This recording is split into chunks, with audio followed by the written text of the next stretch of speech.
कौन कौन से सेक्टर को हमने स्पेसिफाई किया, सीमेंट, फूड प्रोसेसिंग, कोल, क्योंकि हमारे कंट्री में जो सबसे इंपॉर्टेंट चैलेंज है, जब हम कहते हैं अभी हम इंफ्रास्ट्रक्चर 1 by 1 सेक्टर कवर कर रहे हैं, तो जब हम कहते हैं ना कि we have got dedicated freight corridors और we are developing expressway network, तो ऐसा थोड़ी है कि उस ट्रैक पर we are not having roadways या we are not having railways.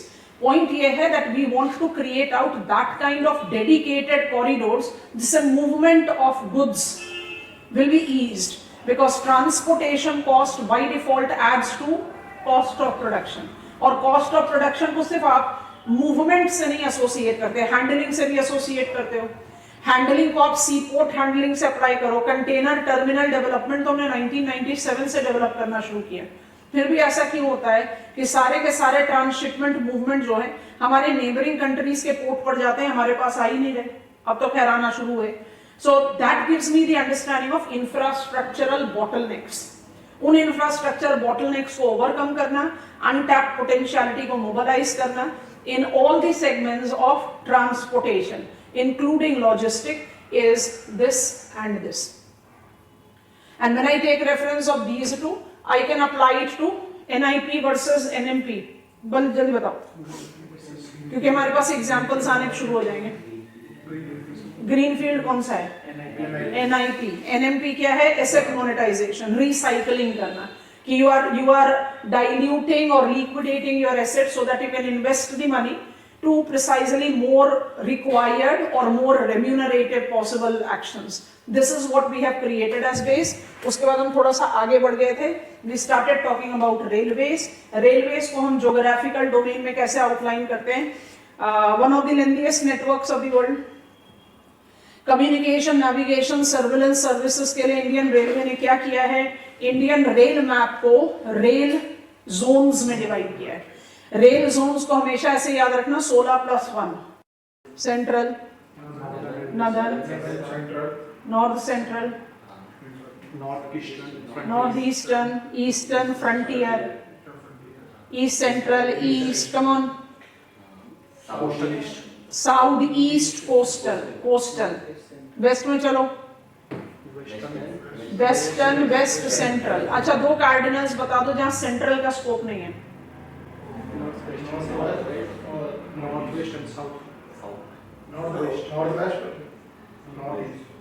और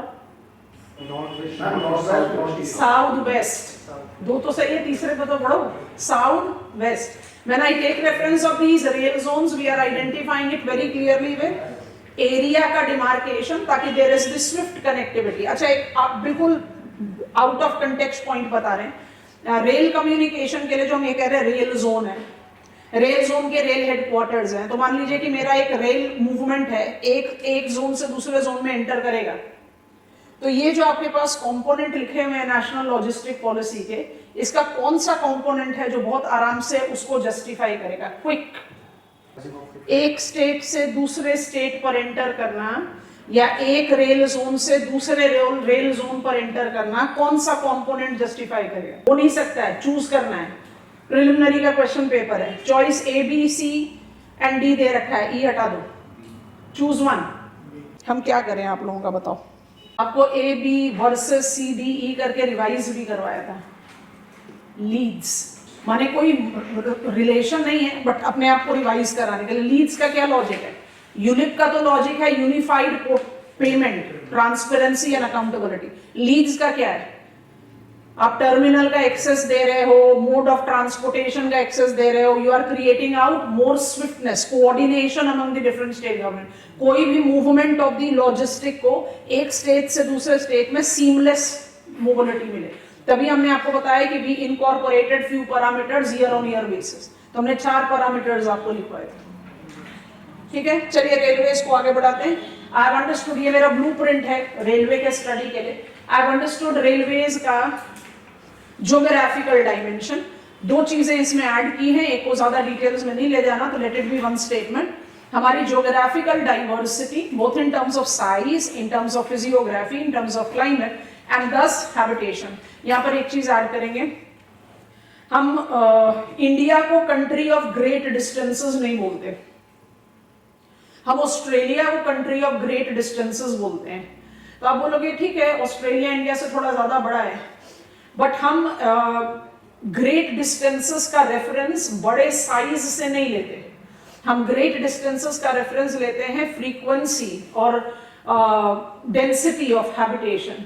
अब आप सोच कर देखो, मेरा एक ट्रांस कॉन्टिनेंटल रेल रूट है वर्ल्ड का, काफी पॉपुलर है, it is Sydney Perth rail root.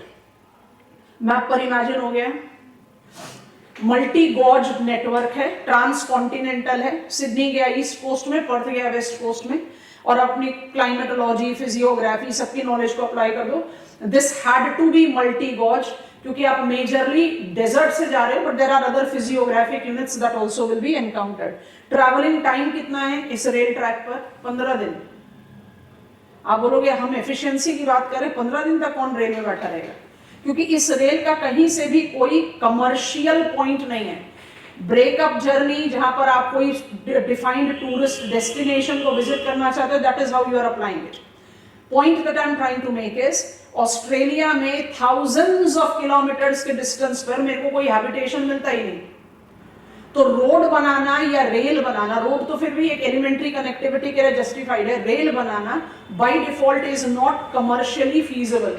इसलिए ऑस्ट्रेलिया जैसे कंट्री में even veterinary services are provided by aviation.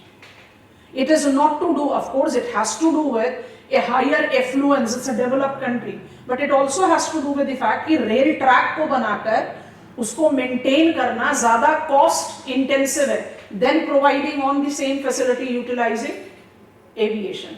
क्योंकि country of great distances, why India is not country of great distances?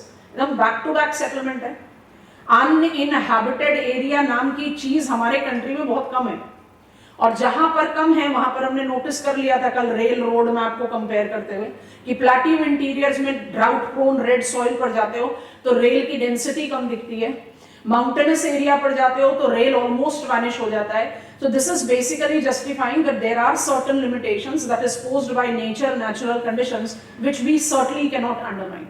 पर इसमें आप नॉर्थ ईस्टर्न रीजन को fully नहीं include कर सकते। North eastern region have remained outside rail network for very long. Now we are trying to apply that. तो geographical domain का जो रेल जोन हेडक्वार्टर है वाला टास्क हो गया। Multi gauge network where we are by default trying to make it unigauge. तो एक automatically दिमाग में क्वेश्चन आता है, हम मल्टी गॉज को प्रेस कर रहे हैं क्योंकि हम ज्योग्राफिकली बहुत डाइवर्स हैं, तो फिर क्या रीजन है कि हमें यूनिगॉज रेल नेटवर्किंग को इतना प्रायोरिटी देकर प्रोग्रामिंग किया है? Because if it is multi gauge, broad gauge हो more than a metre 1.8, metre gauge हो a metre, and then it is narrow gauge which is 0.8 metres, रफली इसी रेंज में। तो आप इमेजिन करो कि अगर मल्टी गॉज नेटवर्क होगा तो will you not require a different customised bogies, और आपको बार बार डीलोड रीलोड करना पड़ेगा, चाहे वो पैसेंजर है चाहे वो फ्लाइट है, तो automatically it takes up more time. Unigauge क्यों किया? क्योंकि माउंटेनस एरिया में या डेजर्ट एरिया में ब्रॉड को बनाना और मेंटेन करना मुश्किल है। यूनिगॉज क्यों करना चाह रहे हैं? क्योंकि we want to have seamless connectivity among the big habitations, commercial centres. वहां पर अगर मल्टी गॉज्ड है तो वो बाय डिफॉल्ट कमर्शियलिटी को इन्फ्लुएंस करेगा। तो जहां जहां जिस जिस तरह की इकोलॉजिकल एंड इकोनॉमिक फीजिबिलिटी है उस हिसाब से we are trying to make it unigauge. It doesn't mean कि हम डेजर्ट एरिया में और माउंटेनस एरिया में भी चाह रहे हैं कि हम ब्रॉड गॉज नेटवर्क ही क्रिएट कर दें। So sufficient introduction we have created. We are getting on to the growth of rail sector one by one. Rolling stock और सीपीएससी का सपोर्ट बहुत अच्छे से मिल जाता है, इसी सपोर्ट के रेफरेंस पर बात करते हैं, ठीक है। सब हेडिंग बना लीजिए। After the diagram we created this diagram yesterday, ये रहा हमारा diagram. Development of Indian rail sector. Point 1, it relates to general self-sufficiency, underline color na, self-sufficiency in the rolling stock,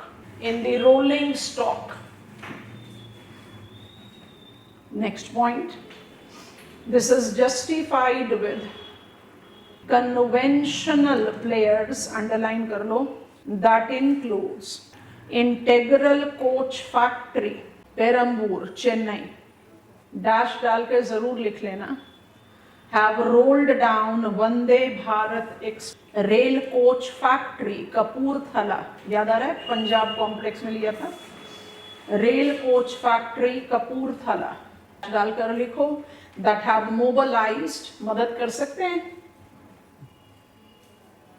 सब कन्वेंशनल प्लेयर्स हैं but अपने आप को update रख रहे हैं with the requirements and generation. AC double decker chair coaches, AC double decker chair coaches mark करके लिखेंगे। In the rail coach segment, दो ट्रेडिशनल प्लेयर तो ऐड कर ही लिए, अब न्यू को ऐड कर दे रहे हैं। In the rail coach segment, modern coach factory Raebareli have also been developed। अब आओ नेक्स्ट पॉइंटर पर, Ranjan locomotive, diesel locomotive modernisation work and diesel locomotive at Varanasi incorporate locomotives electrification as their contemporary development। Star mark करके लिखोगे, electric locomotive works at Madhepura is the new capacity installed, is the new capacity installed।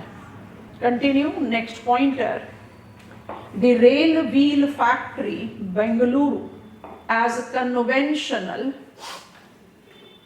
rolling stock provider, star mark, rail wheel plant in Chhapra, rail wheel plant in Chhapra as a new installed capacity। रुक जाएंगे। Rolling stock of railways are principally categorized into locomotives, rail coaches and rail wheel। If I have to count the self-sufficiency of rolling stock, I am sufficiently done। हम कपूरथला ले लें, हम चेन्नई ले लें, हम बेंगलुरु ले लें, that is rail wheel factory, and I take a preference of locomotive with Varanasi and Chittaranjan। Varanasi Chittaranjan में आपका diesel Chittaranjan is Chittaranjan locomotive west Bengal and Varanasi is diesel locomotive. Now 2030 का जो रेल प्लान है वो तो बाय डिफॉल्ट जस्टिफाई करना है डीकार्बोनाइजेशन के लिए, and we are very fast forward with that conversion of railways। single largest high speed diesel का consumer होते हुए it marked up the mobilization of jatropha biodiesel. माने आपको इंडियन रेलवेज के रनिंग का कॉस्ट कटिंग करना है, रनिंग के कॉस्ट कटिंग को करना है तो डीजल की डिपेंडेंसी तो कम करनी पड़ेगी। रनिंग कॉस्ट सिर्फ इकोनॉमिक कॉस्ट नहीं है, इकोलॉजिकल भी है। अगर आप लार्जेस्ट सिंगल यूजर हैं हाई स्पीड डीजल के तो ऑटोमेटिकली आप कार्बन एमिशन भी बहुत ज्यादा कर रहे हो। Now Indian railways towards sustainable growth, तो सस्टेनेबिलिटी का डायमेंशन हमेशा सिर्फ एनवायरनमेंट नहीं होता, हम सब जानते हैं। हैज स्टार्टेड मोबिलाइजिंग, आप कहते हो अपना लैंड जो यूज नहीं हो रहा उसको लीज कर लो, एसेट मोनेटाइजेशन, हमने क्या नाम दे दिया इसको, एनएमपी आज की डेट में। पर एसेट मोनेटाइजेशन का अटेम्प्ट जो है जिसमें लैंड को लीज आउट करना, कौन सा फॉरेस्ट्री है जल्दी से बताना।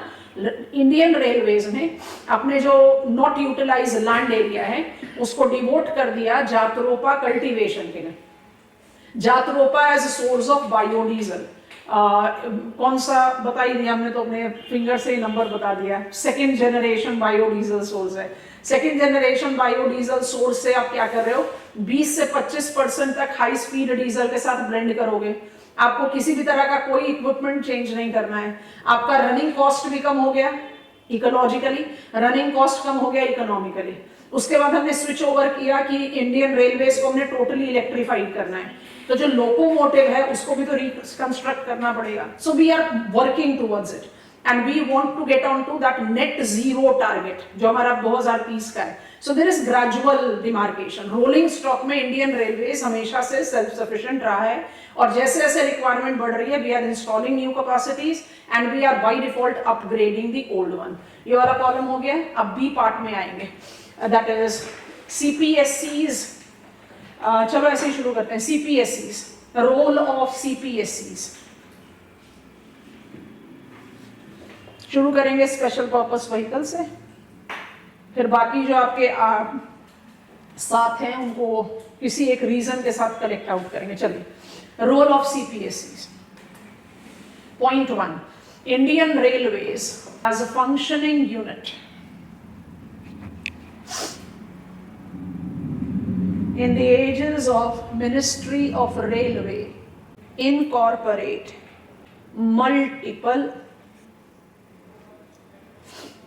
public sector enterprises that have been playing significant, underline, self-sustaining, underline, and diversified, underline, growth of rail sector. These includes, अब ये ना लिस्टिंग को थोड़ा सा स्पेसिफाई लेकर चलना पड़ेगा ताकि बात समझ में आ जाए। So let us try and take it. These includes, मुझे 7+1 करके लेना है तो मेरे पास बहुत सारे, बट 7+1 मेरे रिक्वायरमेंट में। तो जो 7 हैं वो लिस्टेड है, उनके बारे में हम बात करेंगे। +1 से शुरू करें, ज्योग्राफिकली मेरे पास उसके लिए ज्यादा इंपॉर्टेंस है। Dedicated freight corridor corporation of India limited,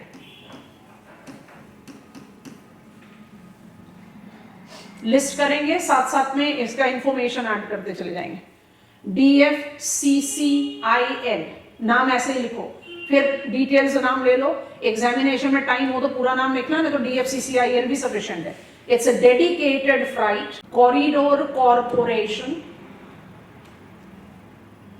of India limited, ठीक है। Quick pointers, is a special purpose vehicle, is the only non listed major PSC, involves the defined objective of creating dedicated freight corridors.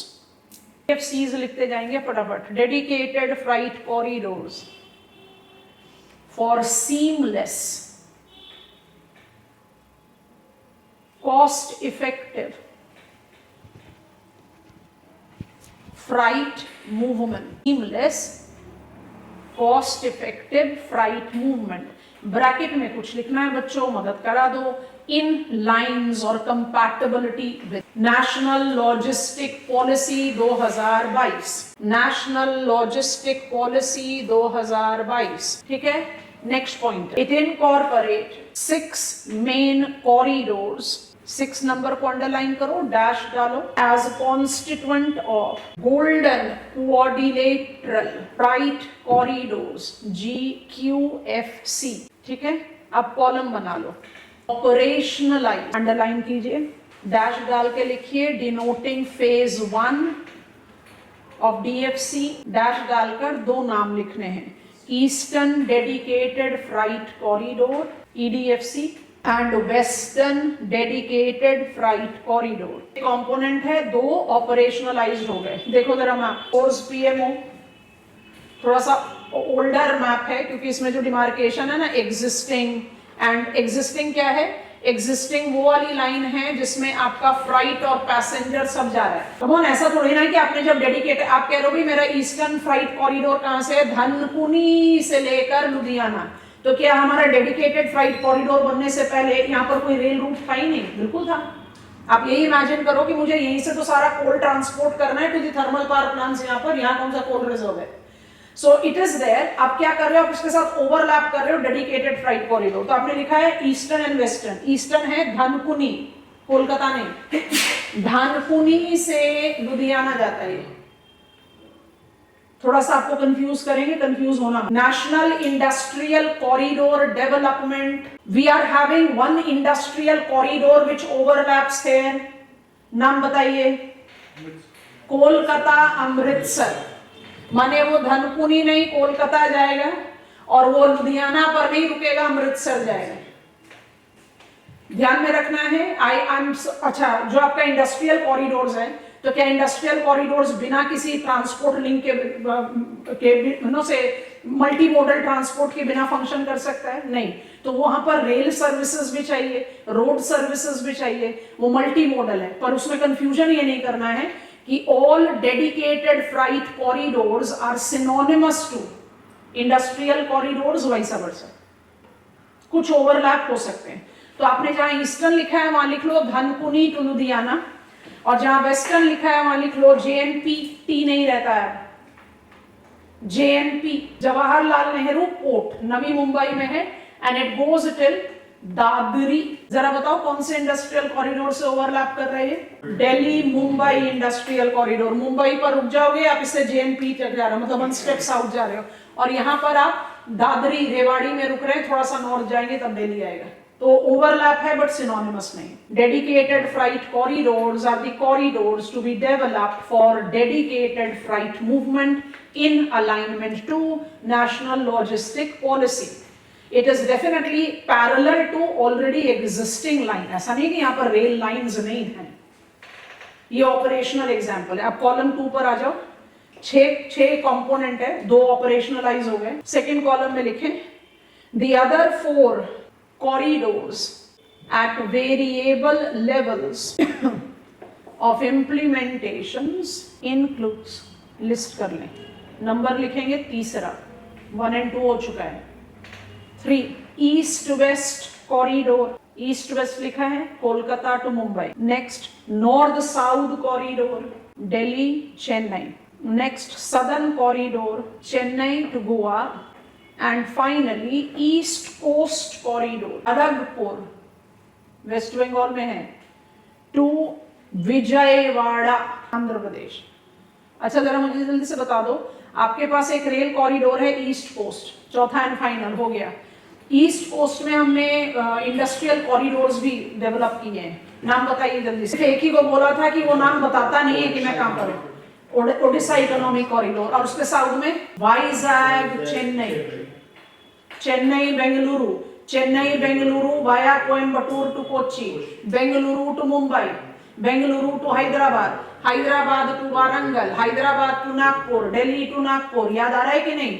तो मेरे पास corridors हैं, rail corridors भी हैं और industrial corridors भी हैं। They are not going to be similar, of course they can have some. Dedicated freight corridor is special purpose vehicle. 6 elementary components है, ऐड करना बहुत जरूरी होता है, तो we can not miss it out.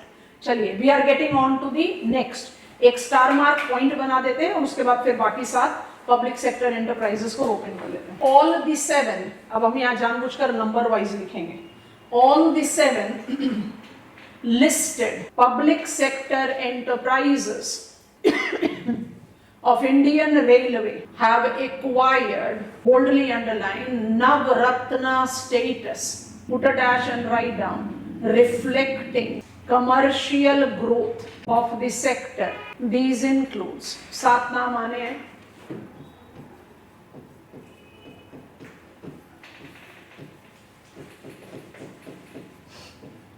One by one सबको लेते जाते हैं। इरकॉन,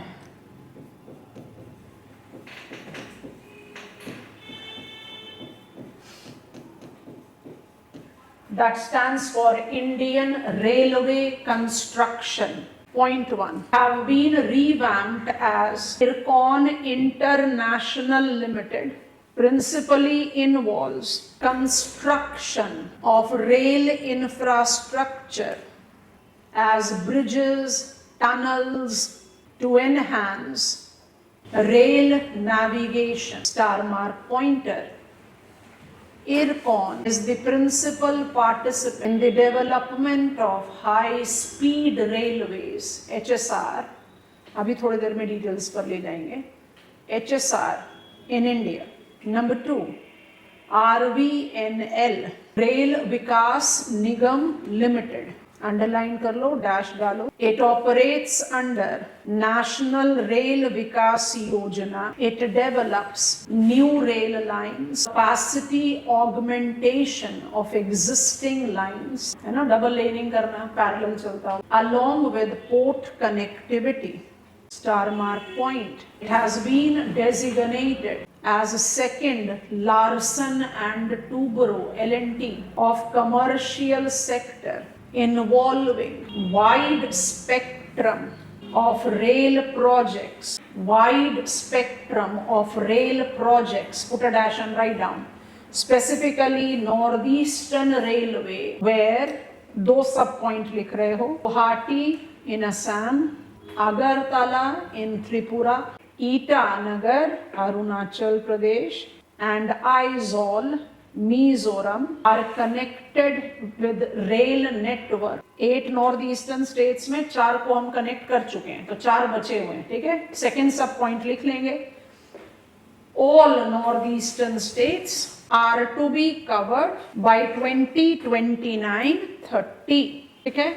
अब आ जाओ IRCTC पर, Indian railway catering and tourism corporation, Indian railway catering and tourism corporation, underline करो, डैश डालो, पॉइंटर्स बनाओ, is the PSC that relates to catering, tourism and online ticket booking. Star mark point. Have rolled down Tejas corporate rail operational in multiple corridors. Next in our list is CONCOR, Container Corporation of India Limited. Underline dash, principal points is logistic service provider involving container transportation. Star mark is the principal player in Kisan Rail. Next in our list is RailTel Corporation of India. नाम ही बता रहा है, star mark करके लिखें, provides telecom services and internet connectivity. Next, both on and off board, star mark, have mobilized, all capitals, Simran, SIMRAN, Simran, satellite imaging for rail navigation, satellite imaging for rail navigation to provide real-time rail navigation services, real-time rail navigation services. इसका easy term क्या है? Tracking. Rail कहाँ पहुंची है, कितने समय के बाद कहाँ पहुंचेगी, जैसे आप जीपीएस सर्विसेज के साथ अप्लाई करते हो बाकी सारे मूवमेंट के लिए, ठीक है।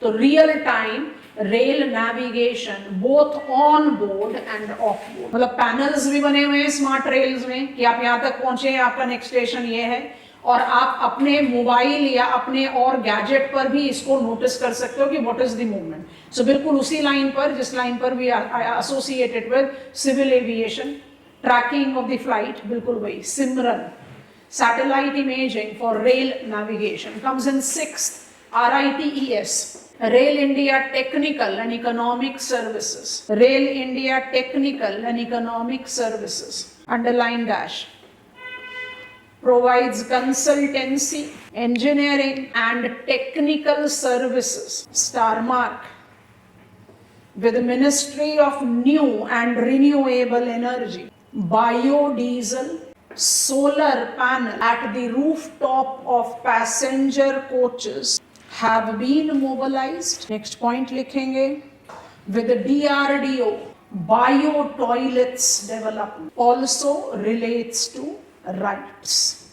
Finally, number 7, IRFC, Indian Railways Finance Corporation, Indian Railways Finance Corporation, underline करके डैश डाल दो, नाम से ही बहुत सारी इंफॉर्मेशन डिराइव हो जाती है। Raises fund from the market, raises fund from the market to fund Indian railways plan, star mark, IRFC is the significant constituent of Trans-Asian Rail Route, where India will be developing missing link between Manipur to Myanmar. Trans-Asian Rail Route का अगर आप decided distance imagine करो, इस्तानबुल से Singapore तक, इस्तानबुल से Singapore तक imagine हो गया, उसमें बहुत सारे बीच में डेविएशंस हैं, उसमें मिसिंग लिंक को डेवलप करेगा इंडियन रेलवे, मतलब इंटरनेशनल प्रेजेंस भी है, and that international presence also goes with IRCON, Indian railway international limited, so we are having their presence. तो रेलवे ने अपने आप को बहुत अच्छा, वैसे सोचो इंडियन रेलवेज के पोर्टफोलियो में क्या क्या चीजें हमने ऐड कर ली। One of the largest network है, मल्टी गॉज नेटवर्क है, सफिशिएंट CNS है by dividing Indian rail map into rail zones, ठीक है। It is engaged in sustainable clauses, biodiesel, solar panel, bio toilets. It is having international presence, trans-Asian rail route. It is having technological innovative practices. Simran is very good case that we can apply. It is multiplying its expertise. हम बहुत लंबे समय तक ये बोलते रहे Konkan railway हमारा engineering Marvel है. अब आप चेनाब रिवर वैली को क्या बोलोगे? Tallest spire bridge of the world को क्या बोलोगे? You by default have to understand that we are ever multiplying our technological presence, catering services, tourism. IRCTC ka, you must have heard about it if you have been traveling with Indian Railways. It's unlikely that you have not. Rail यात्री निवास. Rail यात्री निवास क्या है? आपके हर major rail station की proximity में एक यात्री निवास है. It is giving you a short term stay. उसको आप मेजर रेल यात्री निवास किसके डोमेन में है? IRCTC. इंडिया के टूरिज्म मैप पर जितने भी मेजर टूरिस्ट डेस्टिनेशन है वहां पर टूरिज्म हॉस्पिटैलिटी का रोल प्ले करता है IRCTC. और दोनों ही केस में मेजर प्राइवेट पार्टिसिपेंट है ginger group of hotels which is subsidiary of Tata group of hospitality. Maximum of rail यात्री निवास में अब आप बैनर देखोगे जिंजर रेल यात्री निवास. केटरिंग का इतना स्विफ्ट डायमेंशंस है that you can have that online catering of station ahead and you will get it from Swiggy, Zomato, जो भी करना है. तो ये क्या चीज हुआ? They are basically mobilizing on. अच्छा ऐसे सोचो आप ऑनलाइन केटरिंग दे रहे हो and you can decide it in a very short time span. तो आप IRCTC की फंक्शनिंग को विदाउट रेल टेल तो जस्टिफाई नहीं कर सकते. अभी भी होता है कुछ कुछ कॉरिडोर में आपका नेटवर्क काम नहीं करता, कॉल ड्रॉप करते हैं. But now RailTel is providing on board services, so they are making sure that the passenger coaches are being applied well without failure WiFi connectivity, and you are being provided with WiFi connectivity with some passwords that you can apply. Efficiency को हम question कर सकते हैं but it is having on there. So overlap है but फिर भी they are having the different domain. तो sustainability से लेकर इंक्लूजन, रेल किसान, किसान रेल, किसान उड़ान, अभी उड़ान के बारे में बात करेंगे एविएशन में. So we are taking everything. So presence of Indian railway is not just towards increasing infrastructure, it is working towards sustainability, decentralisation, diversification, inclusion. आप सीपीएसई के डोमेन में लिखें तो आंसर कंट्रोल में रहता है. सीपीएसई के डोमेन में ना लिखो और लिखना शुरू करो कि इंडियन रेलवे का पोर्टफोलियो में डाइवर्सिफाइड फंक्शनिंग है तो आंसर बिगड़ जाता है. यहाँ पर आप दो चीजों को साथ ले गए ना, which are the principal public sector player and what are the important avenues where Indian Railways are functioning. अब थोड़ा सा बैकवर्ड लिंक लेते हुए आगे की तरफ बढ़ेंगे. इंडियन रेलवेज का of course we have to get on to the rail plan 2030. Indian railway ने अपना ट्रांजिशन किया from a loss incurring segment under a single management to a profit oriented corporate style functioning where we are having, and इसको proof कर दिया हमने कि सातों listed PSCs अब नवरत्न है. और it was not very in past that Indian Railways was having big problem in sustaining its earning potential. तो ये कैसे हुआ? ये ट्रांजिट जो हुआ, इस ट्रांजिट के पीछे सबसे पहला स्टेप तो बाय डिफॉल्ट है, एक लाइन उससे ज्यादा नहीं, depoliticization of this sector that led to the mobilization of. depoliticization के बाद ही possible हुआ non fair revenue policy का mobilization, जहां पर हमने इंचिंग शुरू किया कि रेलवे को कुछ तो कहीं से तो हम अर्न कराएं, and that earning with the commercial edge, perform, you are getting on the performance as the requirement, otherwise shutting down, closing down, monetization, बहुत सारी चीजें. So that basically pushed Indian Railway towards the commercial edge, because everything about Indian Railways as recent past as 2010-11 ज़्यादा खींचो, you are taking 2009-10 उससे पीछे नहीं, have been non-earning liability, and now it is one of the fast developing progressive earning on the corporate line. तो इसकी जो steps of mobilization है जिसने इसको यहाँ तक पहुँचाया है, तो of course separate rail budget proposal तो बहुत ऐतिहासिक पॉइंट हो गया, बट फिर भी that was the watershed decision. उसी ने मोबिलाइज किया रेलवे को from being a liability to be the asset. उसके बाद non fare revenue policy is very important thing to trigger out earning without compromising on the affordability of freight movement और passenger movement, क्योंकि आप overnight ticket prices नहीं बढ़ा सकते. There is gradual increase in the price, but it is definitely cannot be कि आपको बिल्कुल competitiveness लाना है तो आप global competitiveness से सारी subsidy हटा दो. It cannot happen that way. तो non-fair revenue policy, and that has given us favorable result. Taking that further, we are having National Rail Plan 2030, जिसके 3 important pathways हैं, उस पर हम railways को आराम से खत्म कर सकते हैं. तो we are taking on the profile and development approaches. सारी चीजों को कंबाइन कर रहे हैं. ये इंडियन रेलवे का स्टेटस हमने जस्टिफाई कर दिया. Quick getting on to profile and rail plan, rail national plan 2030. Step 1 है transition of Indian railway from loss incurring sector to commercially driven is essentially related to depoliticization of the sector. Depoliticization of the sector, bracket में लिख लो, reflected with termination of separate rail budget. Next pointer, beginning of non-fair, fair, F-A-R-E, revenue policy that includes train branding, leasing out of land and station, and interesting है, सोच कर होता ना क्या मतलब निकलता है इसका, out of home advertisement policy. International भी हो सकता है, डोमेस्टिक भी हो सकता है. क्या है इसका मतलब? ट्रेन ब्रांडिंग तो समझ में आ गया, लीजिंग आउट लैंड भी समझ में आ गया. रेल स्टेशन कैसे लीज करोगे? कोई भी छोटी मोटी चीजें सेल करने वाले बुक शॉप्स आपको बहुत आराम से दिखते हैं, कोल्ड ड्रिंक सेलर, पानी के सेलर बहुत सारे दिखते हैं. आपने उनको एरिया दे दिया, वो आपको रेवेन्यू दे रहे हैं. It can also be provided. ये बड़ा कॉमन कल्चर है वेस्टर्न वर्ल्ड में. Western world में, especially in Europe, all we are aware of the fact that all European countries largely are very strongly interlinked with rail connectivity. तो आप जब I hope you are aware of Schengen visa. Schengen country में किसी भी एक country, the entry point of your visit to Schengen country, किसी भी एक country का आपको visa मिल जाए तो उसके बाद आप बाकी सारे country में आराम से transit कर सकते हो.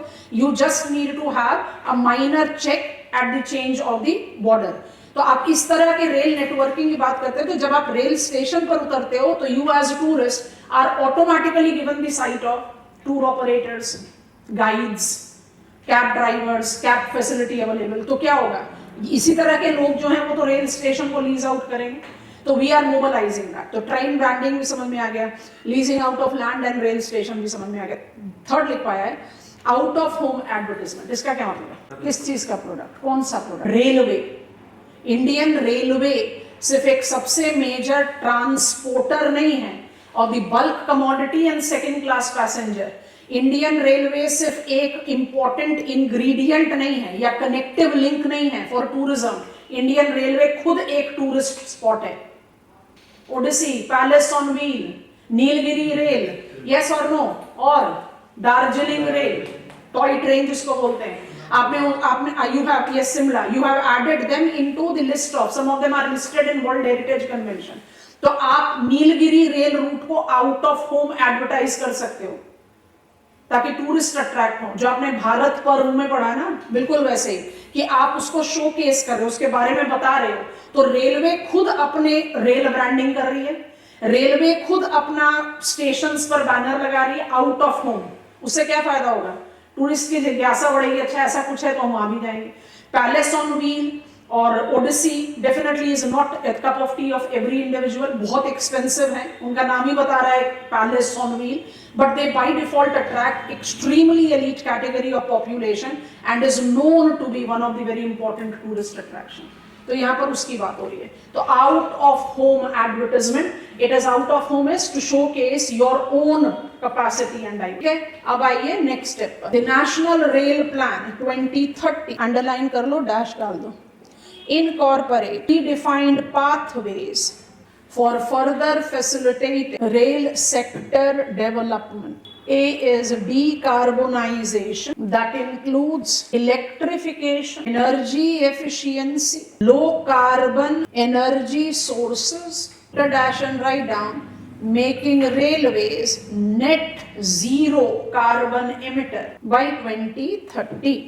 सेकेंड पाथवे है digitization, that is in compatibility to IR 4.0 and 5.0, 4 and 5, industrial revolution generation 4 and 5, 2020 onwards हम कहते हैं ना 5 पर आ गए हम, डैश डाल के लिखेंगे in all CNS services, communication, navigation, surveillance services. It incorporates safety, boldly underline कर दीजिए, as important constituent that is developing beyond कवच 2012 में मोबालाइज किया गया था, rail collision avoidance system, rail collision avoidance system bracket में लिख लो, developed by research design standard organization, research design standard organization, RDSO, break the statement and write. Warning system including auxiliary warning system and fog safety device alert are integrated. अब आ गया pathway number 3, decentralisation. Decentralisation के कुछ constituents तो हमने already pickup कर लिए हैं, जैसे आपने डेडिकेटेड फ्राइट कॉरिडोर कॉरपोरेशन के साथ अप्लाई किया that we are trying to generate out dedicated freight corridor much beyond the mega towns. Similarly public sector player का नाम बताना, it has been seamlessly working towards enhancing the presence of efficient and much recognized connectivity of rail services in northeastern India. कौन सा PSE को आप नए rail track के development के साथ रिलेट करते हो? रेल विकास निगम लिमिटेड। तो पार्टिसिपेशन तो इन्हीं का ही रहेगा। तो डिसेंट्रलाइजेशन का एक डोमेन तो आ गया, that we want to get into the rail connectivity to the areas जहां रेल कनेक्टिविटी है नहीं। नॉर्थ ईस्टर्न रीजन इसका बहुत अच्छा एग्जांपल है। नॉर्थ ईस्टर्न रीजन के साथ आप बाय डिफॉल्ट इनकॉर्पोरेट कर सकते हो some of the technical expertise, but that is optional. उसके अलावा जब आप डिसेंट्रलाइजेशन की बात कर रहे हैं तो you are taking into reference HSR, high speed railway, और आप बात कर रहे हैं smart stations. Smart stations, smartness is not just with RailTel कि आपके पास फ्री वाईफाई है। Smartness is all correlated with no waste generation, energy efficiency, CFL lightning, you are having on passenger services, you are justifying on favorable to and fro movement of the rail, you are talking about cleanliness of the rail station, वो सारी चीजें included है in smart station। तो फटाफट इसको add कर लेते हैं। Last pathway we are building over what Rail Vikas Nigam Limited is already doing. It is a decentralization, ठीक है। Point 1 लिखेंगे, with RVNL rail services enhancement in a northeastern region, mobilization of smart stations countrywide, and last, genesis and growth of high speed railways, put a dash and write down, to enhance energy sufficiency, reduce pressure on land, enhancing time efficiency and facilitating decongestion। List create कर रहे हैं। The HSR includes Mumbai Ahmedabad bracket to be completed 2026। एक दो example लिखे जा सकते हैं, नाम अपने आप ही बोलते हैं कि वो कहां पर है। नंबर 2 लिखेंगे आप दिल्ली अयोध्या वाराणसी, साथ में ही लिखो वाराणसी टू पटना, साथ में ही लिखो Patna to Kolkata, and final Delhi to Ahmedabad. ये चारों को हम 2031 तक कंप्लीट करेंगे। हम डिबेट करते हैं कि क्या हमें हाई स्पीड रेलवे की जरूरत है, बट हाई स्पीड रेलवे ना हाईवेज के कंपैरिजन में लेसर लैंड एक्वायर करेगा, एफिशिएंट ट्रांसपोर्टेशन नहीं प्रोवाइड करेगा। ऑफ कोर्स हम इसलिए ही डिबेट करते हैं कि जो अवेलेबल सर्विसेज हैं या जो अवेलेबल रेल ट्रैक है उसको तो पहले जस्टिफाई करो। जल्दी से नाम बता दो आप HSR के लिए कौन सा पब्लिक सेक्टर प्लेयर को ले रहे हो? जाओ भाई, अब क्या बात करें आप लोगों से। कौन से पब्लिक सेक्टर प्लेयर को आप HSR के साथ रिलेट कर रहे हो? इरकॉन का फंक्शनिंग डोमेन कैसे डिफर करता है रेल विकास निगम लिमिटेड से? IRCON is more working towards efficiently enhancing the network. Bridges बनाएंगे, आपने हाईवे डेवलपमेंट में सुना है ना, rail under bridges, rail over bridges, जैसे आप वाइल्ड लाइफ प्रोटेक्शन में वाइल्ड लाइफ टनल बनाते हो, बिल्कुल उसी तरह से रेल क्रॉसिंग को कम करो, तो रेल के लिए भी तो रोड क्रॉसिंग कम करो। इस तरह के काम कौन करता है? इरकॉन। और न्यू रेल ट्रैक की डेवलपमेंट, डेवलप ट्रैक की एफिशिएंसी एनहांसमेंट, माने डबल ट्रैकिंग, सिंगल ट्रैकिंग से, वो सब काम करता है रेल विकास निगम लिमिटेड। तो इरकॉन के डोमेन में है HSR। Bullet train, Mumbai Ahmedabad, सबसे पहला क्वेश्चन तो ये पूछा गया मुंबई अहमदाबाद बुलेट ट्रेन तो बड़े डिस्टेंस पर होनी चाहिए, पर आप जितने भी कॉरिडोर को देखो, हमने 2031 तक का आपको नाम बता दिया, सारे ही शॉर्टर डिस्टेंस पर है, छोटे छोटे, मतलब आप इसको वन टाइम डेवलपमेंट नहीं बता रहे हो, you are creating multiple corridors, फिर कंबाइन करके वो HSR नेटवर्क डेवलप कर देगा। This is Indian railways for us. Quickly getting on to roadways, बल्कि यहाँ पर बहुत कम है रोडवेज। अच्छा, रोडवेज को समझने के लिए सबसे पहले ये दिमाग में डाल लो, हमारा रोड नेटवर्क जो है उसको हम डेवलपमेंट, ऑपरेशन, मैनेजमेंट, मॉनिटरिंग, लगभग सारे जितने रिक्वायरमेंट है उस बेसिस पर कुछ कैटेगरीज में डिवाइड करते हैं। प्राइमरी रोड बोला जाता है, सेकेंडरी रोड बोला जाता है, रूरल रोड बोला जाता है, and we have got other roads. Other में आप अर्बन रोड्स को भी इंक्लूड करते हैं, रूरल तो कैटेगरी अलग ही है। प्राइमरी रोड्स क्या होते हैं? National highways and expressway.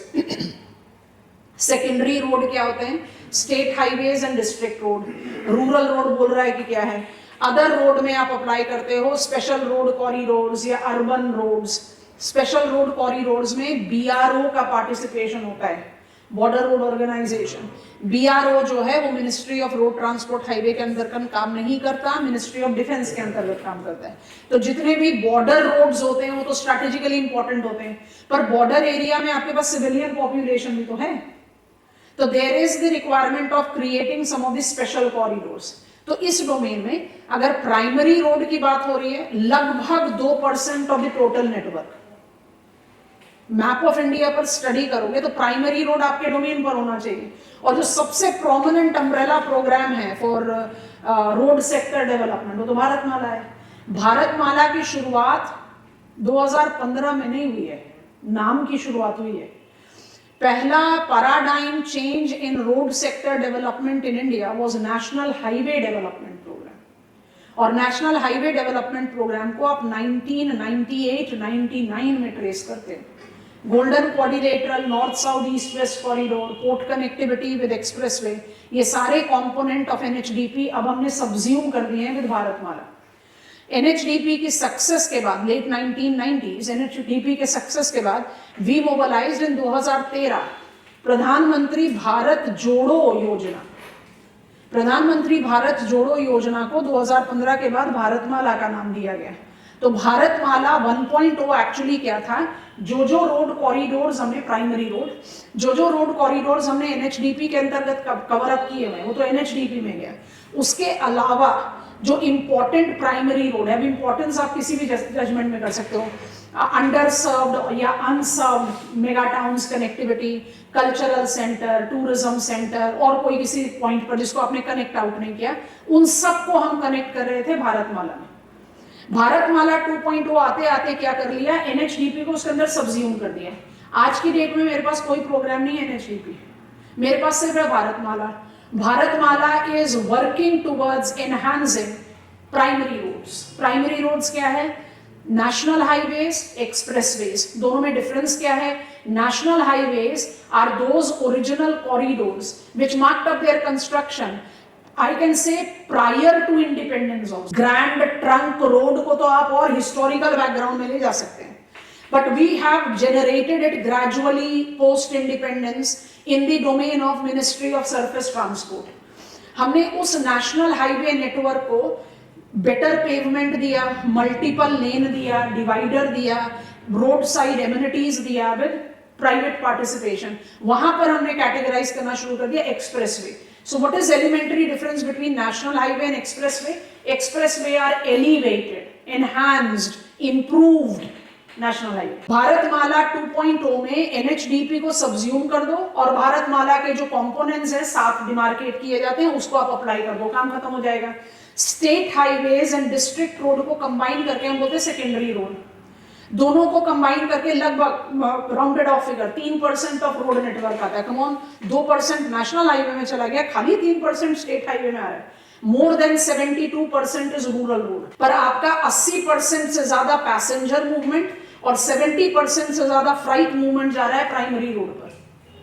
तो बाय डिफॉल्ट हमारा स्केल का कंसिडरेशन भी ले लें, we are learning map of India, या हम डोमेन ऑफ मूवमेंट ले लें फ्राइट या पैसेंजर, हमारे लिए नेशनल हाईवे प्राइमरी रोड, माने primary road is much collective term, मैं तो एनएच बोलते रहोगे, एक्सप्रेस वे बोलते रहोगे, प्राइमरी रोड हमारा प्रिंसिपल डोमेन है। बट रोड सेक्टर को पढ़ने के लिए एक तो रोड सेक्टर की कैटेगरीज पकड़ना जरूरी है, बहुत आसान है ये तो, और दूसरा कौन कौन से रोड सेक्टर डेवलपमेंट प्रोग्राम। तो मेरा प्रायोरिटी प्रोग्राम तो भारतमाला है, कोई डिनाइल नहीं। दूसरा जो 2000 से चला आ रहा है प्रधानमंत्री ग्राम सड़क योजना। तीसरा जो north eastern region buffer for Indian act east policy, special accelerated road development programme for north east, SARDPNE।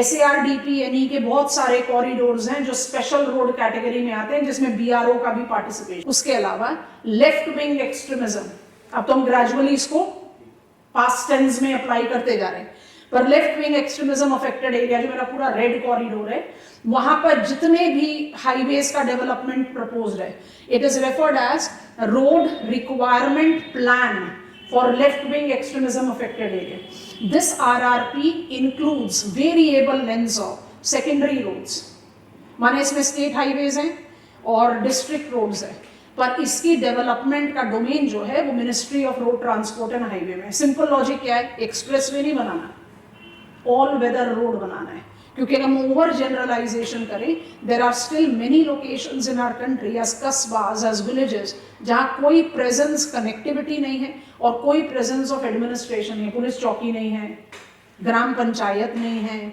Link availability नहीं है, तो there is the requirement of pushing up that connectivity. तो वहां पर आप इसको ऐड कर सकते हो एज एब्सोल्युटली एंड कॉलम।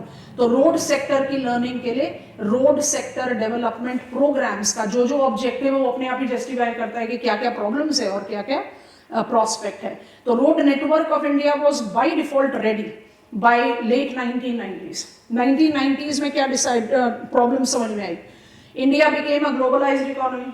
1991 में हमने WTO साइन किया और उसका इम्प्रिंट हमारे ऊपर, उसका जो इम्पैक्ट हमारे ऊपर आना शुरू हुआ वो by default by mid 1990s आना शुरू हुआ। तो there was mobilization of the things that were never thought about. We started asset monetization, महारत्नास, नवरत्नास, स्टेक सेल शुरू किया गया, प्राइवेटाइजेशन शुरू किया गया। तो ऐसा तो बिल्कुल भी नहीं था कि हम ओपन करें और सारे बाहर बैठे हुए कि हम तो आ रहे हैं इन्वेस्ट करने के लिए, क्योंकि रोड सेक्टर में जेस्टेशन पीरियड बहुत लंबा होता है। रोड सेक्टर में right two way can not be snatched. Simple तरीके से समझो, आपने बहुत सारे रोड डेवलपमेंट अपने आसपास देखे हैं, इट इज गोइंग वेरी रैम्पेड, और उस रोड डेवलपमेंट में ट्रैफिक को हमेशा डाइवर्ट किया जाता है, ट्रैफिक को रोका नहीं जाता। अगर आप कोई पावर सेक्टर की डेवलपमेंट देख लो या कोई ग्रीन फील्ड एयरपोर्ट की डेवलपमेंट देख लो, इवन ब्राउन फील्ड भी हो, तो you are having on alternative being done. कुछ कुछ डिमार्केटेड एरियाज बंद कर दिए जाते हैं, रोड में ये पॉसिबल नहीं है। जेस्टेशन पीरियड बहुत लंबा होता है, 15 से 20 साल। आज की डेट में तो definitely India is a very important spot of investment, but let 1990s में तो यही गड़बड़ था ना कि 5 साल के बाद तो सरकार बदल जाएगी, और मान लीजिए कि मैंने इन्वेस्ट कर दिया और 5 साल के बाद सरकार बदली और पॉलिसी को रिवर्ट कर दिया, तो मैंने बना हुआ रोड तोड़ भी दिया तो भी तो मेरा नुकसान है। So private players were not willing to get into road sector. Road sector पर अट्रैक्ट करने के लिए नेशनल हाईवे एक्ट को अमेंड किया गया, एनवायरमेंटल क्लॉजेस को स्लैश किया गया, NUT मॉडल को मोबिलाइज किया गया, जिसमें union government as an NHAI 40% तक का फंड सब कंट्रीब्यूट करेगी, और जो प्राइवेट प्लेयर है आज तक रन कर रहा है, प्राइवेट प्लेयर है वो 60% तक का इन्वेस्टमेंट करेगा, मतलब sharing the risk. We started the culture of toll tax, हमारे कंट्री में नहीं था। 1990 के एंड तक हमारे कंट्री में टोल टैक्स नहीं था ऑन पैसेंजर व्हीकल, कमर्शियल पर था। रोड सेक्टर का डेवलपमेंट इतने लीप्स एंड बाउंड्स में हुआ NHDP के बाद कि हमने हूवर के कंसेप्ट को हमारे कंट्री में नेगेट कर दिया। शॉर्ट डिस्टेंस ट्रैवल से लेकर मिड डिस्टेंस और long distance, India can be identified as a big size country. Railway से बेटर एफिशिएंसी रोडवेज में दी है, and that was the reason automobile sectors revolution. Commercial vehicle segment का इतना growth क्यों हुआ? इसलिए तो हुआ ना कि रोड एफिशिएंसी बढ़ी. पहले तो एक सिंगल लेन का हाईवे है जिसमें by default head on collision होने की चांसेस है.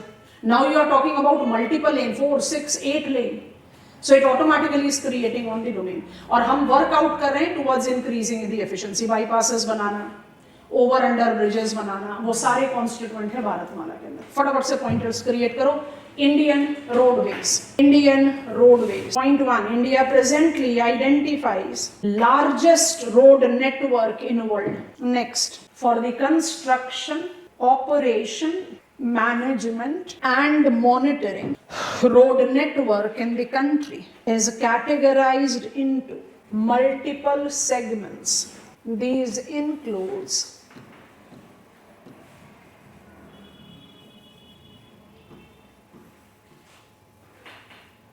primary roads,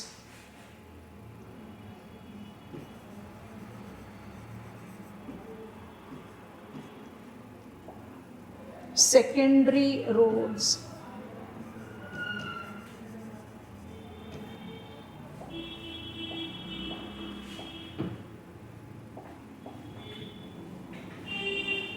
rural roads,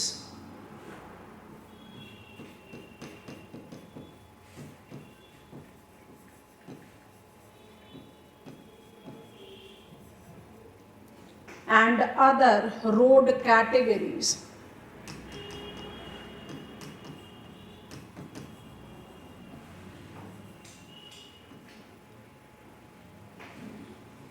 Let us begin with primary roads.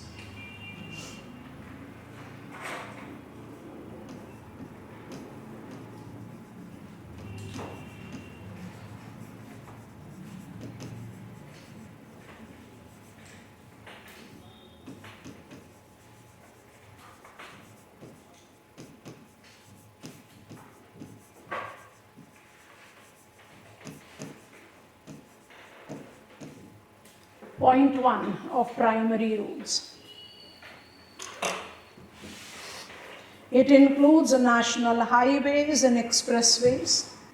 Next, accounts for approximate 2% of total road network. Next is the principal component of the road sector, accounting for 70% of freight movement. Railway का role अपने आप ही कम दिखने लग गया. 70% of freight movement and 85% of passenger movement. Next, primary road development falls in jurisdiction of Ministry of Road Transport and Highways, MORTH, incorporating priority road sector development program, Bharatmala. 2 minute के लिए रुको. भारतमाला 1.0 2015 से ट्रेस कर रहे हो. Bharatmala is in its second phase now. Bharatmala 1.0 marked up the separate existence of NHDP. 2.0 में हमने NHDP को subsume कर लिया. इसका मतलब जब आप भारतमाला के बारे में बात कर रहे हो तो you are taking into reference developed expressway to be developed expressway, और इसलिए इसके components को हम further reclassify करके enlarge कर रहे हैं. And in that motion सारे highways के जो number नेम को बदल दिया गया है. इसलिए अगर मेरे पास old print of school atlas है तो मेरे लिए प्रॉब्लम क्रिएट करेगा. तो नेशनल हाईवेज को रीनेम करना, कंसोलिडेट करना, जो डेवलपमेंट अचीव किया गया फ्रॉम लेट 1990s उसको और एनहांस या एक्सेलरेट करना. तो Bharatmala, the umbrella programme targeting primary road, is incorporating NHDP and Bharatmala 1, उसको अप्लाई करके फिर हम भारतमाला 2 के 7 कंपोनेंट को ऐड कर लेते हैं, ठीक। तो हम एक्चुअली क्या कर रहे हैं, ध्यान से देखते जाओ, रोड सेक्टर को अप्लाई कर रहे हैं और रोड सेक्टर प्लान्स को अप्लाई कर रहे हैं। आप अपने आंसर को किसी भी फ्रेम में लिखोगे depending on what is the demand of your question. यहां पर मेरे पास डोमिनेंटली क्या आ रहा है, आरआरपी। यहां पर मेरे पास डोमिनेंटली क्या आ रहा है, अर्बन रोड्स। तो हम अर्बन इंफ्रास्ट्रक्चर डेवलपमेंट के साथ करते हैं, तो यानी टाउन प्लानिंग हमें पढ़ना है, तो विल टॉक अबाउट इट। जब आप प्रोजेक्ट रोड्स की बात करते हो तो you take up the reference of roads which are developed with specific projects. जैसे I have to get multi modal transport connectivity to any mega food park, तो कोई स्पेसिफिक प्रोजेक्ट रिलेटेड।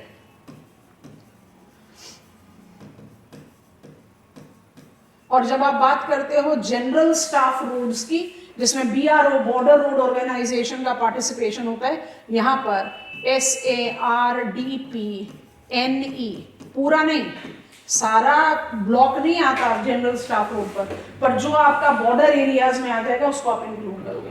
तो मेरे पास 2 कॉलम रेडी है, एक है road sector की categories और दूसरा रोड सेक्टर का प्लान। आपको इसी हिसाब से इसका कंटेंट बिल्ड करना है, क्वेश्चन क्या डिमांड करता है उस हिसाब से आप डिसाइड करोगे, ठीक है। तो we are talking about Bharatmala right now. तो भारतमाला पहला road sector programme targeting primary road. Quick pointers, point number 1, mobilized with BOT participation, built, operate and transfer. Mobilized with BOT participation in the late 1990s as NHDP predominantly facilitated development of expressway as golden coordinate, put a dash and write down, connecting Delhi, Mumbai, Chennai, Kolkata and Kolkata, Delhi. North, South, East, West corridors. North, South, East, West corridors. North, South पहले लिखा है तो पहले उसके dimensions लिख लेते हैं। Srinagar to Kanyakumari, Kochi, Srinagar to Kanyakumari, Kochi, and Silchar to Porbandar. HDP task done. Next pointer. Bharatmala marked up its beginning as PM Bharat Jodo Pariyojana 2013, aiming at developing corridors other than NHDP. Next point is star mark pointer. Bharatmala 2.0, apart from subsuming NHDP expressways, incorporate enhancement of primary roads, dash करके pointers बनाओ, increasing efficient connectivity, decreasing logistic cost, improved efficiency. Objectives done हो गए, next pointer बनाइए। It incorporate multiple components, underline कर लो components को और list करना। Development of economic corridors with 44 new economic corridors proposed of approximate length of 26,000 kilometers. Component number 2, inter-corridor and feeder roads. Inter-corridor और feeder roads को क्या बोला जा सकता है, bypasses, seamless connectivity के लिए, ठीक है। डैश डाल के लिखें, with 66 new inter-corridor routes accounting for 8,400 kilometers of length, 8400 kilometer, statement break करके लिख लो, and 116 feeder roads, the length of 7,600 kilometers. Component 3, national corridors efficiency improvement. National corridor efficiency improvement. It targets खुद से बताओ, नया road length add करने की बात होगी कि कुछ और बात होगी? एग्जिस्टिंग को efficient banana. So it involves road under or over bridges, improved pavement, bypasses construction and multiple laning.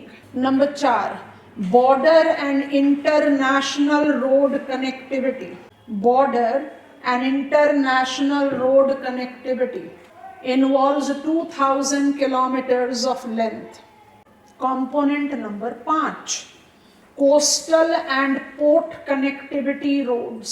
Coastal and port connectivity roads. This is also 2000 kilometers of length. Number 6, new expressway development of 800 kilometers of length. That is greenfield expressway development. क्या समझे? Greenfield expressway development. 800 kilometre है, 800 kilometre के नया road root बनाएंगे आप. It is not enhancing the existing. What are the components of Bharatmala? Components of Bharatmala is improving efficiency of developed roads, enhancing connectivity to border and port areas, enhancing the road length in generating interstate and feeder road, developing greenfield, new expressway, and definitely mobilizing economic corridor. Economic corridors को पहला component लिखा है. Railway के term से अगर supplement करो तो क्या आना चाहिए?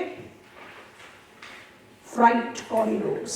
दिल्ली मुंबई एक्सप्रेसवे है जो फिलहाल इस समय में गलत रीजन की वजह से न्यूज़ में है, या यमुना एक्सप्रेसवे जो है collision, piling up of the car because of dense fog.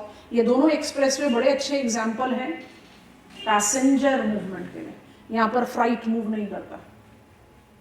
So we want to segregate it out. Segregation से क्या पॉइंट होता है? एफिशिएंसी रहती है, सेफ्टी रहती है, and that is the reason we are trying to segregate. We are now not willing to develop it as holistic. अब आप खुद से सोचो 4,800, 8,600 किलोमीटर्स का आप थोड़ी ना मैप पर डिमार्केट करोगे. तो मैप पर क्या डिमार्केट कर सकते हैं? अपने स्कूल एटलस को खोल लो, फटाफट से पेंसिल अपने हाथ में लो. ऑलरेडी हाईलाइटेड है, बस उसको हाईलाइट कर लो. Let me check if I have that my made map with me. बनाए तो हैं हमने कुछ, रोडवेज का मैप नहीं बनाया हुआ हमने. चलो ओपन करो अपना स्कूल एटलस. कर लिया? Golden quadrilateral north south east west corridor को हाईलाइट किया जा सकता है. पेंसिल अपने हाथ में रखो. जो जो सेंटर बोलते जा रहे हैं उनको हाईलाइट करके उनके बीच का, जैसे पाइपलाइन बनाया था ना, बस वैसे हाईलाइट करते जाना. ऑलरेडी शेडेड है तो ज्यादा मुश्किल होगी नहीं. दिल्ली से चले, शुरू हो गए. दिल्ली से चले, जयपुर पहुंचे. पहले दिल्ली देखो फिर जयपुर देखो. जयपुर से आगे बढ़ो, अजमेर आओ. अजमेर से साउथ की तरफ बढ़ोगे, बीवर आना है. अजमेर से साउथ वेस्ट पर एक और बीवर है, आपको सीधा साउथ आना है. बीवर से आप जाएंगे उदयपुर. उदयपुर से आप जाएंगे गांधीनगर, अहमदाबाद, वडोदरा, भरूच, सूरत, दमन, Silvassa. You have reached Mumbai. Highlight हो गया. अच्छा, मुंबई से चलना शुरू करो. पुणे पहुंचे, सतारा पहुंचे, कोल्हापुर पहुंचे, बेलगावी पहुंचे, हुबली पहुंच गए, चित्रदुर्ग पहुंचे, तुमकुरू पहुंचे, बेंगलुरु पहुंचे. पहुंच रहे हो कृष्णागिरी, चेन्नई. हाईवे को रीनेम करने से, रीनंबर करने से हमारी प्रॉब्लम खत्म हो गई है.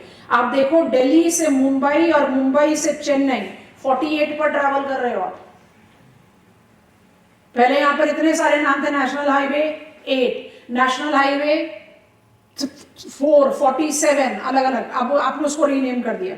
अब क्या करो, चेन्नई से चलना शुरू करो, कोस्टल रोड. चेन्नई से आप पहुंचे नेल्लोर, ऑनगोल, विजयवाड़ा, विशाखापट्टनम, श्रीकाकुलम, गोपालपुर, कटक, पारादीप नहीं है इस पर, बालेश्वर, कोलकाता. हाईवे है 16. अब कोलकाता से चलो दिल्ली की तरफ। कोलकाता से आप चल रहे हैं, पहुंच गए धनबाद, धनबाद से आप पहुंच गए वाराणसी, वाराणसी से आप पहुंचे प्रयागराज, प्रयागराज से आप पहुंच रहे हो कानपुर, थोड़ा सा ट्विस्ट लेकर पहुंचोगे इटावा, आगरा, दिल्ली। हाईवे का नंबर है 19, 48 16 19, काम हो गया गोल्डन कोऑर्डिनेटर। बेंगलुरु से हाईवे डायरेक्ट चेन्नई की तरफ जाता है, लेकिन हमारे गोल्डन कोऑर्डिनेटर में कृष्णागिरी इंक्लूडेड है, तो बेंगलुरु से कृष्णागिरी को टच करके आप पहुंचते हो चेन्नई। ठीक, अब जरा नॉर्थ साउथ कॉरिडोर को पकड़ो, पकड़ो श्रीनगर, पहुंच गए NH44, पुराना नाम था NH7, lengthiest roadway of our country. अच्छा चलिए श्रीनगर से चले, श्रीनगर से पहुंचो पठानकोट, उधमपुर, जम्मू होते हुए पहुंच गए। अमृतसर नहीं आएगा, अमृतसर बहुत कॉर्नर पे है, जलंधर पहुंचना है, अंबाला पहुंचना है, दिल्ली पहुंच गए हो। You noticing it, criss cross कर रहे हो गोल्डन क्वाड्रिलेटरल को, 19 का कॉरिडोर ले रहे हो दिल्ली से आगरा तक, और उसके बाद Agra and south you are picking up 44। Agra से साउथ गए ग्वालियर, ग्वालियर से साउथ गए झांसी, झांसी से साउथ गए सागर, सागर से साउथ गए सियोनी, सियोनी से साउथ जाओ नागपुर, निजामाबाद, हैदराबाद, कर्नूल, अनंतपुर, बेंगलुरु, कृष्णागिरी, ओवरलैप आ गया 44 के साथ 48 का भी आ गया, दिख रहा है कि नहीं। बेंगलुरु से कृष्णागिरी क्या जाएगा, 48 ही तो जाएगा। फिर 44 पकड़ो, सेलम में पहुंचो, सेलम से सीधे साउथ में जाओ, मदुरई से कन्याकुमारी पहुंच गए। आपने नाम लिखा था श्रीनगर टू कन्याकुमारी कोच्चि, अब बैक पहुंच जाओ सेलम पर, सेलम से वाई आर्क पकड़िए, कोयम्बटूर त्रिशूर से होकर कोच्चि पहुंचो। पहुंच गए कि नहीं, किसके साथ मैच कर रहा है ये, चेन्नई, बेंगलुरु, कोच्चि, इंडस्ट्रियल कॉरिडोर, याद आ रहा है। ये हो आपका नॉर्थ साउथ कॉरिडोर। कुछ कुछ कॉरिडोर को तो आप आराम से पिकअप कर सकते हो ना, बाकी आप थोड़ी ना रट्टा मारोगे।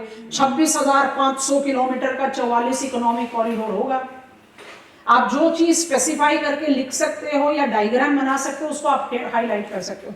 अब ईस्ट वेस्ट कॉरिडोर को पकड़ते हैं, सिलचर से लेना है, साउथ ईस्ट असम में हो, गुवाहाटी पहुंच गए हो, सिलीगुड़ी लिखा नहीं है, सिलीगुड़ी पहुंचना है, सिलीगुड़ी से कृष्णगंज पहुंच गए, पहुंचे, गोरखपुर पहुंच जाओ, बड़ा डिस्टेंस ले लिया, अयोध्या, लखनऊ, कानपुर, गोल्डन क्वाड्रिलेटरल को क्रिस क्रॉस कर रहे हो, कानपुर पर करना पड़ेगा ना।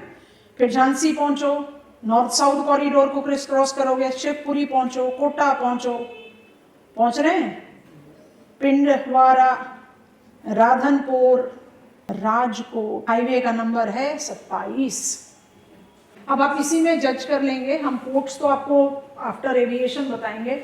विच are the major ports of our country, which are the major ports of our country. एक पेज अहेड कर लो, आपके पास पोर्ट का मैप आ जाएगा। हमारे पास पोर्ट का मैप बना हुआ है, हम खोल भी सकते हैं, चलो हम खोल भी देते हैं। ड्राई पोर्ट वगैरह नहीं करना, जो सी पोर्ट्स हैं उनके बारे में बात करना। तो आप ऑलमोस्ट यही मैप अपने सामने लेकर बैठे हो, ये हमारा बना हुआ मैप दिख गया, पोर्ट विद इट्स हिंटरलैंड, दिखा कि नहीं मैप, मिल गया। अच्छा बस ट्रैवल करो, यहाँ से हेल्प लेना है तो यहाँ से ले लो। How many major ports we are having, 12-13। ये सीक्वेंस काउंट क्यों होता है, क्योंकि आप हल्दिया और कोलकाता को अलग अलग काउंट करोगे, दोनों को काउंट करो तो I have got Kolkata, Haldia 2, Paradip 3, Visakhapatnam 4, Kamaraja which is Ennore 5, Chennai 6, Chidambaram which is Tuticorin 7। तो 7 हो गए ईस्ट कोस्ट पर। अभी कुछ नहीं करना, बस देखो जरा ध्यान से देखो। वेस्ट कोस्ट पर आ जाओ, कोच्चि, मंगलुरु, मरमागांव, नवी मुंबई, मुंबई एंड कांडला। कांडला को भी हमने रीनेम कर दिया दीनदयाल, हो गया। अच्छा अपना north south east west corridor को याद करो। कांडला एक्सप्रेस वे पर नहीं है, मुंबई है, नवी मुंबई डायरेक्टली नहीं है, चलो फिर भी है, अप्लाई करो, साउथ में जाओ। मरमागांव नहीं है, मंगलुरु नहीं है, कोच्चि है, तूतीकोरिन नहीं है, चेन्नई है, एन्नोर है, वाइजैग है, पारादीप नहीं है, कोलकाता एंड हल्दिया है। अपने कंपोनेंट को देखो, सी पोर्ट कनेक्टिविटी है ना, हम भारतमाला के कंपोनेंट्स लिखे हैं कि नहीं? क्या हुआ?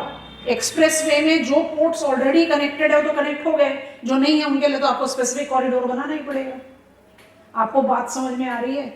अपनी रैशनैलिटी के साथ चीजों को लर्न करने की कोशिश करोगे तो नाम डिफिकल्ट भी नहीं लगेंगे और आंसर राइटिंग क्वालिटी बहुत इंप्रूव हो। क्योंकि जब आप बोलते हो ना feeder road, interstate road, efficiency enhancement, तो वहां पर it has to be general, पर जहां पर कुछ स्पेसिफिकेशन पॉइंट आउट किए जा सकते हैं कर लेंगे।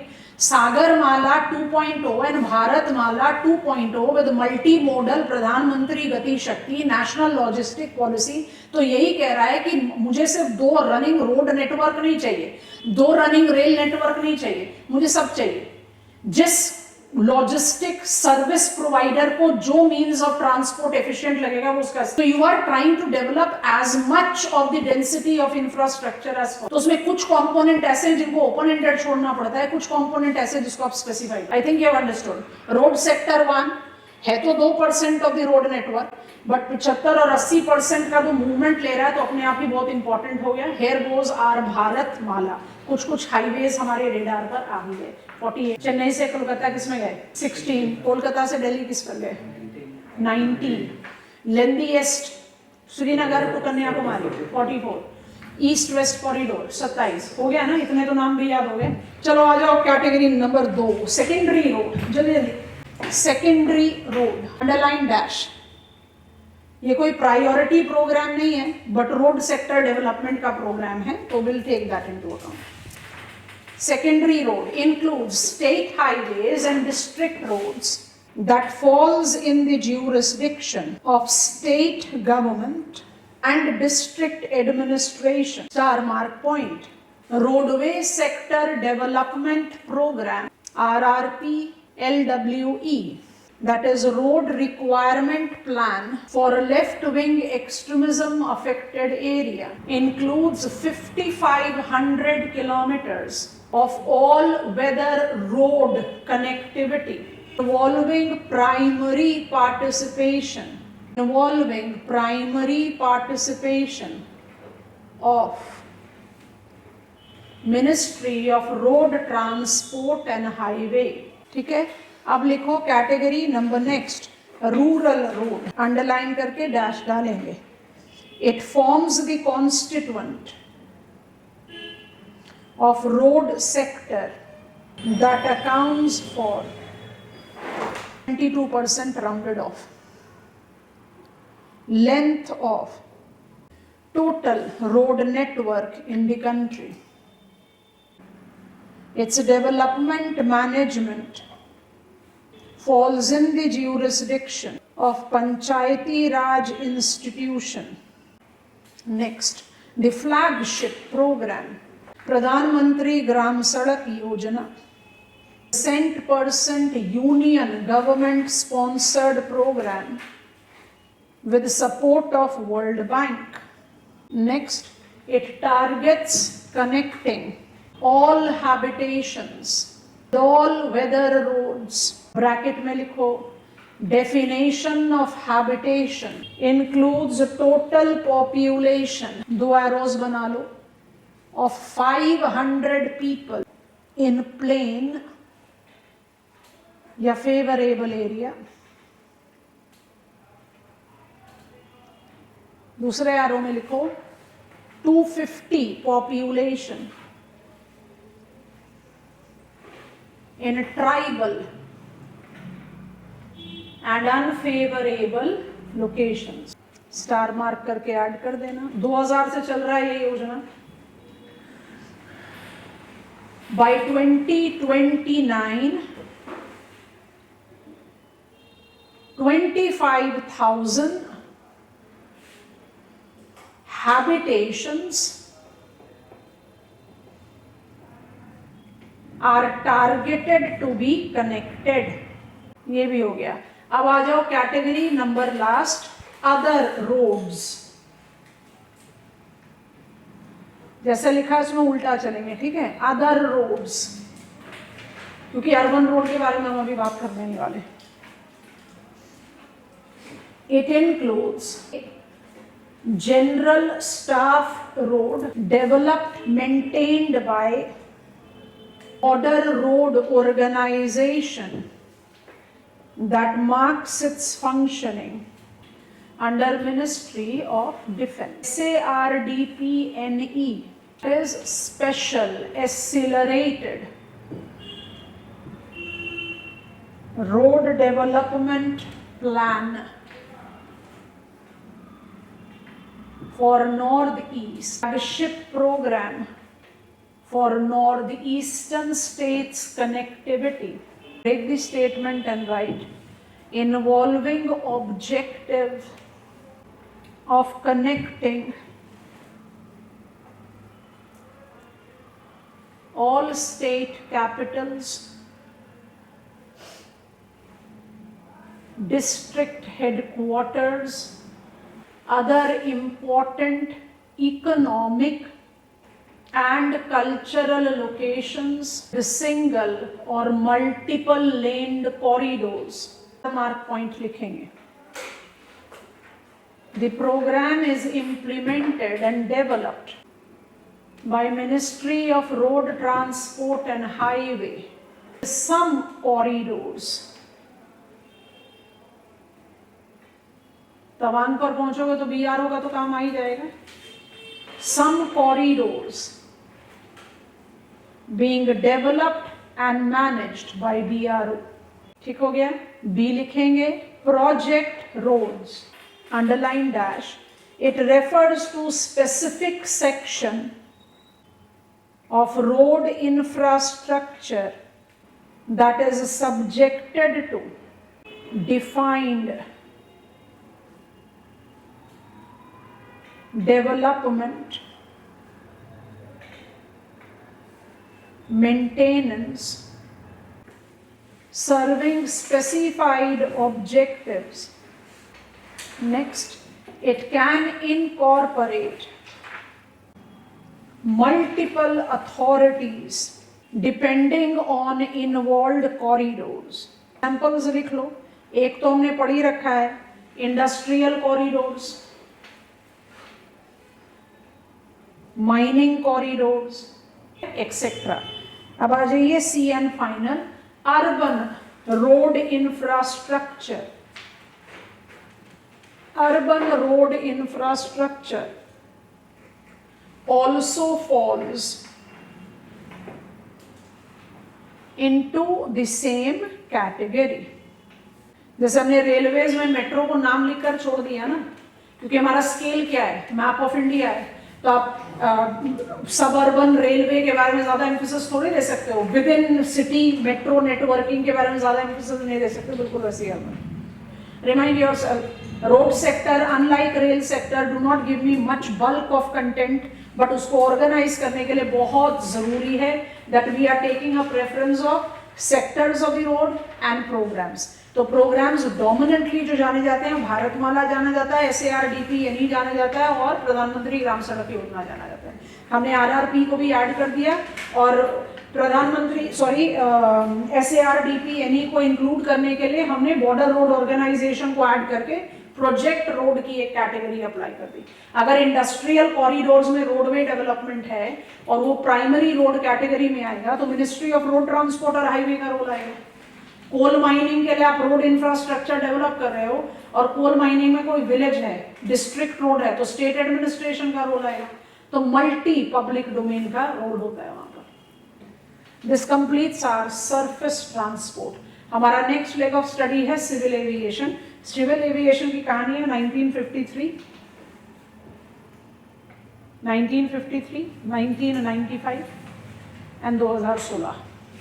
2016 एंड ऑनवर्ड्स तो रेवोल्यूशनरी। उड़ान 1.0, 2.0, 3.0, 4.0, 5.0 में है हम अभी। It goes like this. Done हो गया? थोड़ा सा जिस्ट पकड़ो, पढ़ाएंगे इसको नेक्स्ट क्लास में। सिविल एविएशन 1953, तभी जब एयर इंडिया को एक्वायर करा टाटाज ने, तो it was been highlighted in almost all newspapers analysis कि history has repeated itself.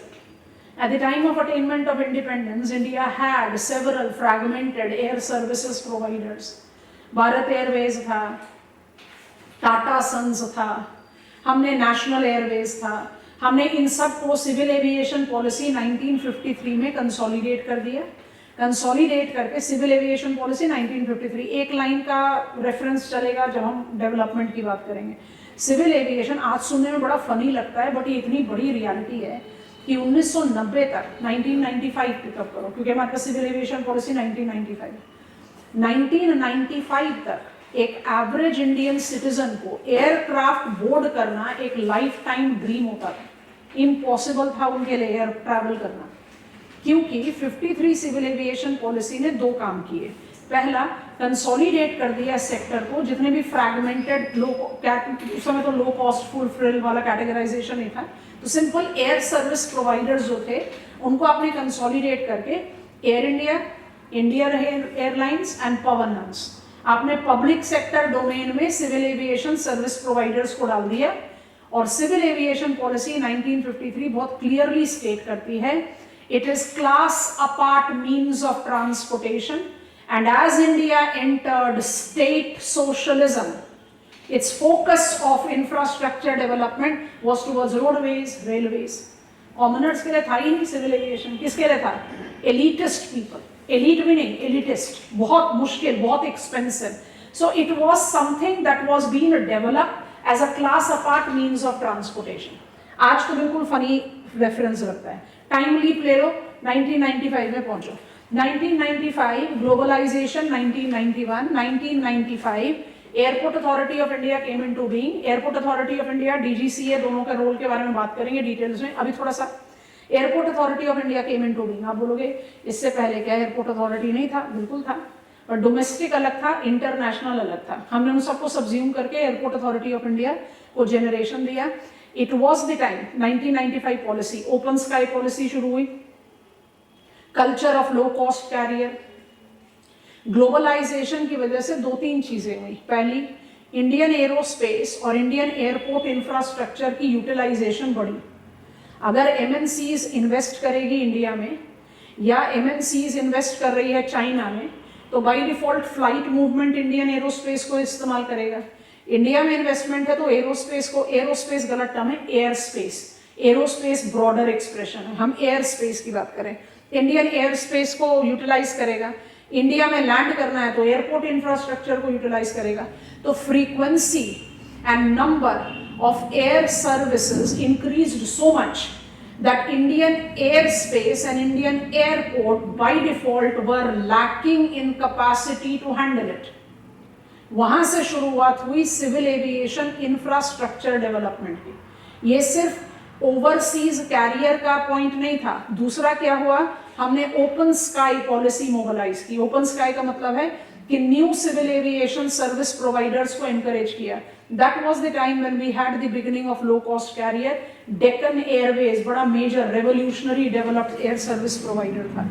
It was the time that civil aviation successfully got mainstreamed as one of the many means of transportation.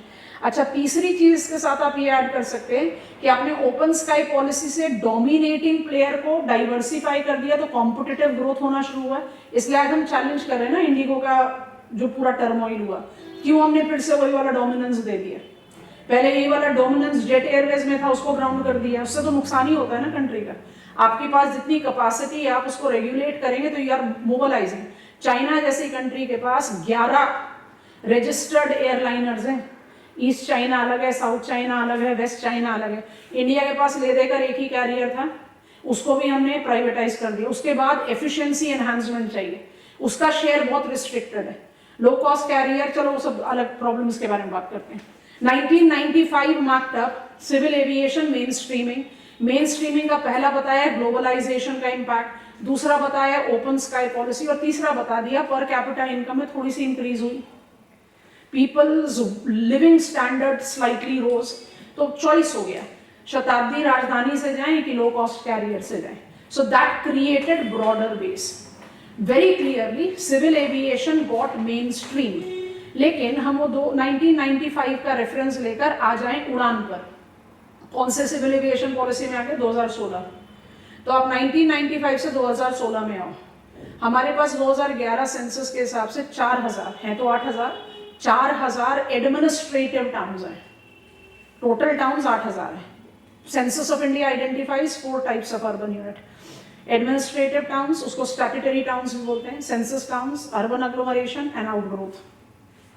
अगर हम सबको count करें तो 8000 plus urban places हैं, पर जो administrative town है, माने स्टैट्यूटरी टाउन, जो डिफाइंड टाउन्स है, 4041, राउंडेड ऑफ 4000। इन 4000 में कितने के पास सिविल एविएशन नेटवर्किंग था? 80। कितने एयर स्ट्रिप्स, एयरपोर्ट्स या एरोड्रोम्स हमारे पास ऑपरेशनल, फ्लाइट को मैनेज करने के लिए ऑपरेशनल थे? Less than 75। कितने कैरियर्स थे हमारे पास? सिर्फ एक फुल फ्रिल। उस समय हमारे पास 5-6 लो कॉस्ट कैरियर्स थे। और कनेक्टिविटी फैक्टर, माने 4000 अर्बन प्लेसेस में आप कनेक्टिविटी 80 सेंटर्स को दे रहे हो, जिसमें 20 में लगभग 90% ऑफ सिविल एविएशन कंसंट्रेटेड है। तो रेवोल्यूशन तो हुआ, मेन स्ट्रीम तो हुआ, but it was not decentralise. तो आ गया क्या? Regional connectivity scheme, RCS of UDAN, उड़े देश का आम नागरिक। UDAN RCS 2016 civil aviation policy further pushed what was mobilised as open sky policy. हमने क्या किया? RCS रीजनल कनेक्टिविटी स्कीम में इंसेंटिव्स देना शुरू किया ना, लो कॉस्ट कैरियर्स को, न्यू एयर सर्विस प्रोवाइडर्स को फैसिलिटेट करने के लिए। उससे आपने उनको कॉम्पिटिटिव रेट पर 50% ऑफ सीट पर टिकट प्राइस देने के लिए, और capping up the price for 50% of the seat की उसको अफोर्डेबिलिटी बनाएंगे। Networking of airport, air strips, infrastructure marked up massive growth. Helipads, water aerodromes, seaplane services were included. Northeastern region, mobilization of unmanned aerial vehicle, come on, drones. Drones का mobility भी आपने शुरुआत किया with उड़ान, और उड़ान के multiple phases है। Today हम भी definitely can say, हटा देते हैं जरा एयर सर्विस प्रोवाइडर का प्रॉब्लम, इंडिगो का problem. Growth of civil aviation post UDAN 2016 have been truly decentralized, majorly। मतलब आप इमेजिन नहीं कर सकते कितने नंबर में इंक्रीज हुआ। 75 से कम से होकर you have mobilise more than 153। आज आपके पास ऑपरेशनल एयरपोर्ट्स की संख्या बढ़ती जा रही है। ग्रीन फील्ड है, ब्राउन फील्ड है, कुछ भी है। Privatisation with PPP, NIP, NMP is further mobilizing on airport infrastructure, but airport authority of India के डोमेन में इंडियन एयर स्पेस है, क्योंकि एयर स्पेस को हम प्राइवेट हैंड में नहीं दे सकते। We are geopolitically sensitive country. तो हमारा जो पूरा कमर्शियल एयर स्पेस है, United Nations Convention on laws of seas. What was the difference between territorial water? What was the difference between territorial water and exclusive economic zone? हम तो territorial water पूछ रहे हैं। Territorial water is a territory of the maritime state, political jurisdiction है। Exclusive economic zone politically आपका domain नहीं है, but economic rights आपके exclusive है, बस उसी को एयर पर ले जाओ। Air defense space, Ministry of Defense। Commercial air space, Airport Authority of India, 2.9 million square nautical miles। कितना हुआ? All India, all Bay of Bengal, Arabian Sea, and कम से कम 5 degree south Indian Ocean region. उसको Airport authority of India single handedly manage करती है। कैसे करती है वो पढ़ना है। तो civil aviation infrastructure is airport infrastructure and air space infrastructure. Will talk about it in the next